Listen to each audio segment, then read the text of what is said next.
Guys, welcome to my channel. My name is ReadingBear and I hope you are ready for some more stories. And today, we'll take a look at some new entitled people content. If you enjoyed my content, please don't forget to subscribe to my channel and post some bear emojis in the comment.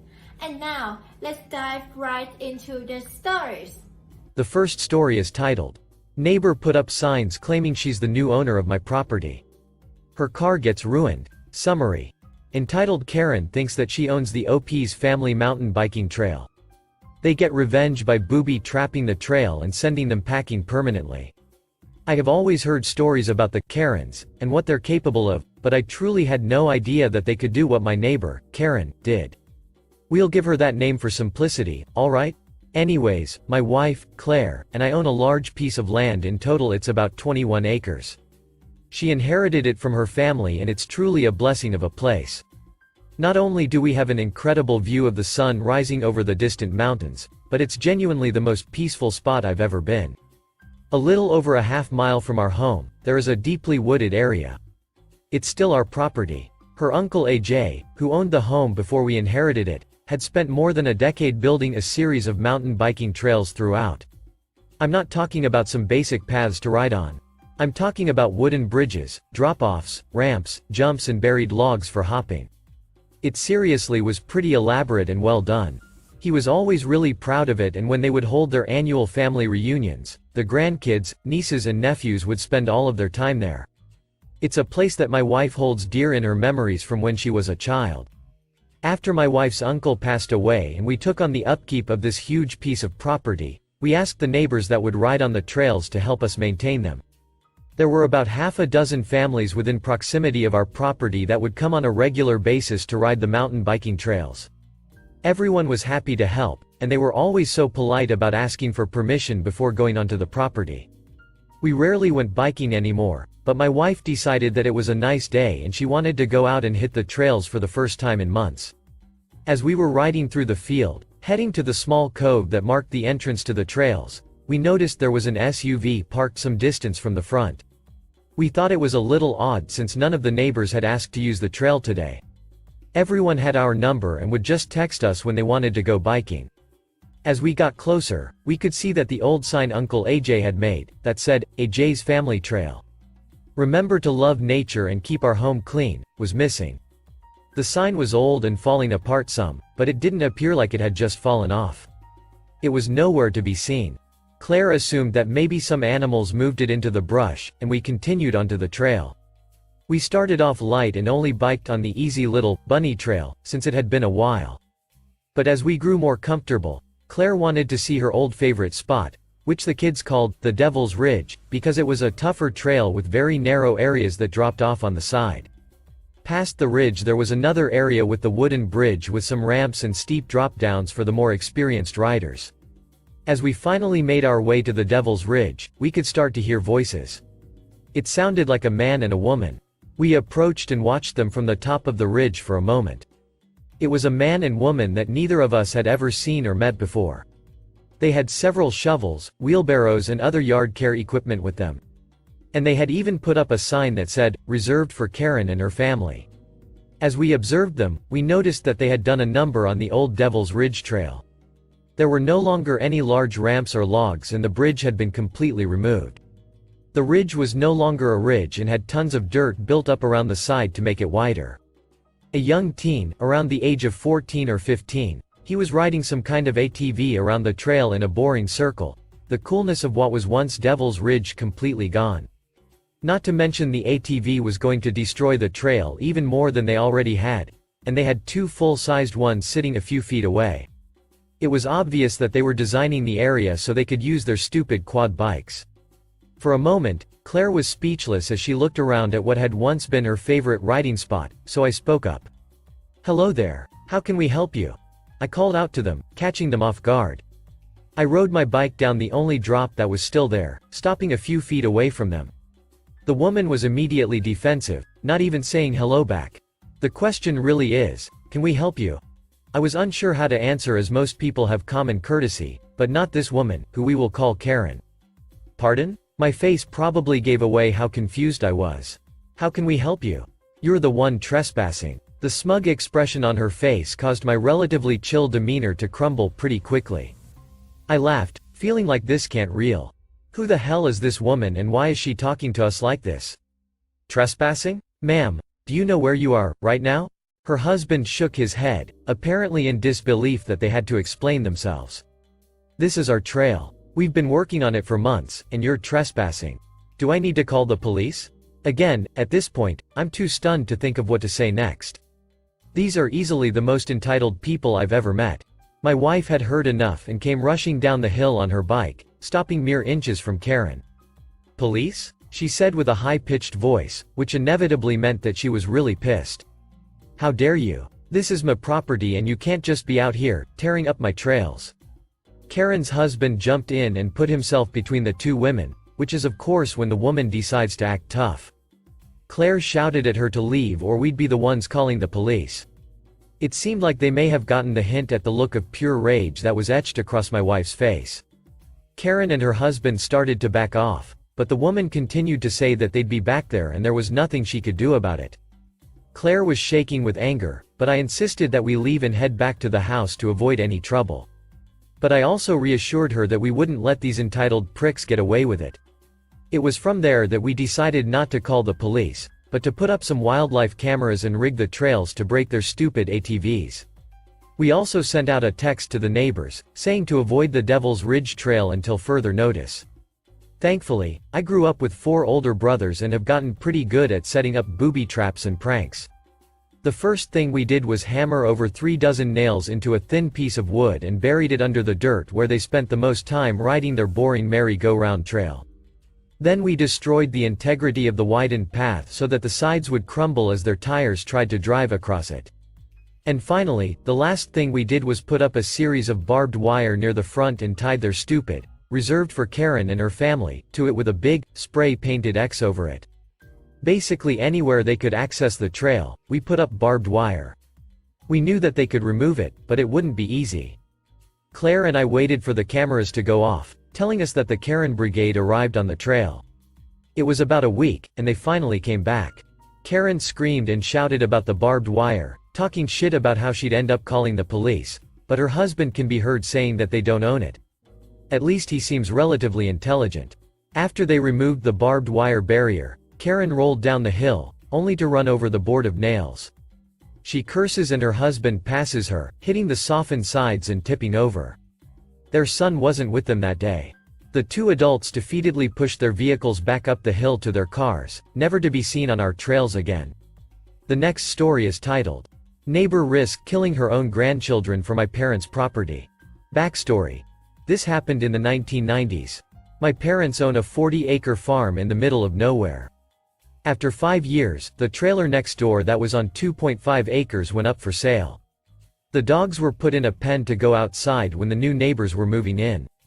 The husband looked like he killed his own mother and enjoyed it, but the dogs didn't even give off a whimper. The wife, when she came up the driveway, the dogs went nuts and wanted to tear into her. Our dogs are not violent, but we came later to understand why. My mom, being the nice southern lady that she is, went next door to introduce herself and wanted to know more about the new neighbor. It all seemed well until the wife asked who owned the field behind her house. Mom bashfully replied that it was hers and my dad's. After that the conversation got awkward and Mom excused herself. A couple of weeks later, Mom and Dad were coming home from shopping and found 3 kids no older than 7 all over our farm equipment. Mom and Dad chased them off to the neighbor house. My mom went over and asked why those kids were over there. They found out it was the neighbor's grandchildren. When Mom told her that they needed to stay away from the farm equipment because one of them will get hurt, she said, "I don't care if one of them gets killed. I want that field one way or the other," pointing to the field behind her house. Mom and Dad immediately called the sheriff and an attorney to find out what they could do to protect themselves. They both said that they needed no trespassing sign every 100 feet if possible, especially where the equipment is normally stored and around the property. When Mom and Dad did that, the signs around the property were disappearing. One time as Mom was coming down from a tree to put it high up to where they had to come on the property to get it down, a gun blast hit the sign above her head, and off in the distance was the wife yelling smugly, "Oops. I guess my gun went off accidentally." Things cooled down only when my brother came home on weekends from college to watch the house. Plus, my parents made their schedule more random during the week, so the neighbors didn't know if anyone was there or not. However, they were still causing problems like small things disappearing from our yard and them saying that it must be some druggie looking to steal anything for drugs. It was so bad at one point in time that Mom and Dad asked if they could buy their property. The property was worth $50,000 at the time. My parents offered $60,000. The wife said, "Sure, you can buy property at $250,000. Take it or leave it." Even my parents' property at the time was not worth that much, so they left it. However, it took a turn for the better 2 years after the offer. The husband wanted a divorce from his wife. This was a grand total of 4 years of dealing with her. Side note, the husband never met my parents until he moved out a week prior. He said his wife told him that my parents, especially my mom, were crazy and for his safety needed to stay away from them after my mom's initial visit. When he finally found out that his wife was the one that was crazy, he left her. About a month after that, the husband came back talking about how the divorce was going and wanted to know if they were interested in the property. They told him about the offer 2 years ago and he said he never heard about it, nor about his grandchildren coming over hoping that one of them would get hurt, but it didn't surprise him. When we told him how much we offered, he said, "The divorce attorney said that the sale of the house will be split 50-50. I don't care if you offer a nickel just to spite her." A week after that, the wife came to my parents' house asking if they were willing to buy at the $60,000 they offered initially. Mom and Dad said that they will buy it at what the appraiser will say it is worth. Because of the depreciation of the trailer and because the wife didn't take care of the trailer, it was appraised at $40,000. Mom was ready to be spiteful and offer $30,000, but Dad disagreed and said that would be a good restart for a guy that had to live through this for all those years. The next story is titled, "Nearly Arrested for Making Firewood for My Uncle on His Property." This was about 20 years ago. My uncle had a farm, about a mile away, but near me, he had an additional 60 acres of woodland. He had a young neighbor named Bill. Bill was lazy on his best day. He lived in a broken-down mobile home on an acre of land belonging to his stepfather. Bill was in his 30s, didn't work, and the mobile home had no running water. Bill asked my uncle if he could have dead trees and windfalls in the 60 acres of woodland. My uncle told him, "Take all you want. It would clean up the mess of downed wood." Now, as a clue as to how Bill made firewood, he had a 7-horsepower rear-engine riding mower with no mower deck. He put the front wheels in the trunk of his car, drove to the woodlot, used the mower to pull an old car hood loaded with wood to the road to load it in his car trunk. Now, about this time, my uncle had bowel surgery, and took a turn for the worse. He was over a week in the ICU. Since their house had wood heat, my brother and I and some friends decided to spend a day making firewood for his family. We picked a Saturday, got tractors, wagons, wood-cutting tools around, and all met at my uncle's woodlot. We were finishing up the last of 3 loads. I was sawing away when I felt a tap on my shoulder. I turned around to see Bill and 2 county sheriff's deputies. Bill was demanding we be arrested for stealing his firewood. Apparently he had taken "take all you want" to mean all the wood in the woods was only for him. When I finally understood what insanity Bill was pushing, I simply told the deputies that we were making this wood for my uncle that owned the woodlot, explained that we were doing it because the uncle was in the ICU, and further told them that if Bill had an ounce of human decency, he would be helping. Much to Bill's disappointment, the deputies left. We finished cutting and delivered the loads of wood to my uncle's family's place. But Bill followed every load to see that it did go there, and we didn't take any for ourselves. The last story is entitled "Farmer Doesn't Care for Safety Laws." This was a story my dad told me. He used to work as a gas technician, often going to properties or farms to install heaters, supply lines, etc. He hated going to a lot of farms, because sometimes they were crazy about keeping their livestock from catching disease. One time my dad told me one job he was at, before they could enter, they had to shower, and put on special coveralls.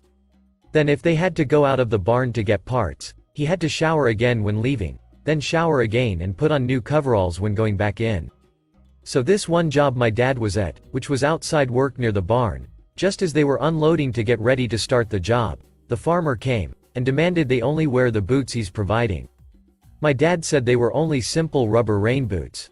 And workplace safety laws state that steel toe shoes or boots are required. especially when heavy equipment is involved like my dad was using. So, my dad told the farmer that he can't wear them due to them not being steel toe. And told the farm if he has any steel toe, he will wear those. The farmer refused, saying he doesn't have steel toe, so the boots he's providing will be the ones they have to wear. That they are good enough. My dad pointed out the law to him, saying they are required to wear steel toe, and nothing else. The farmer argued with my dad, saying he doesn't care. That he needs the job done, so to put on the boots he is giving them. My dad calmly replied he won't be putting on those boots. That if his feet get crushed, and it's discovered he was wearing the wrong boots, he won't be covered under insurance if he's off work. And pointed out to the farmer, "Are you gonna be paying my lost wages while I'm off work?" At this point, the farmer is yelling at my dad, telling him that he doesn't care. They are to put on the boots or get off his property. My dad said fine. So he started packing up his equipment. The whole time he said the farmer was sputtering in disbelief that my dad was packing up to leave. So my dad left him, and his job didn't get done. This farmer was apparently on the rich side, and had the mentality that everyone would bow to him because of his money. And he thought because he was spending a lot of money to get this install done that he desperately needed, my dad would cave. But my dad didn't care. As he puts it, "I'm not the one personally earning money on this. I don't know the outcome unfortunately. But I think that farmer paid a price for his arrogance." Thank you for listening.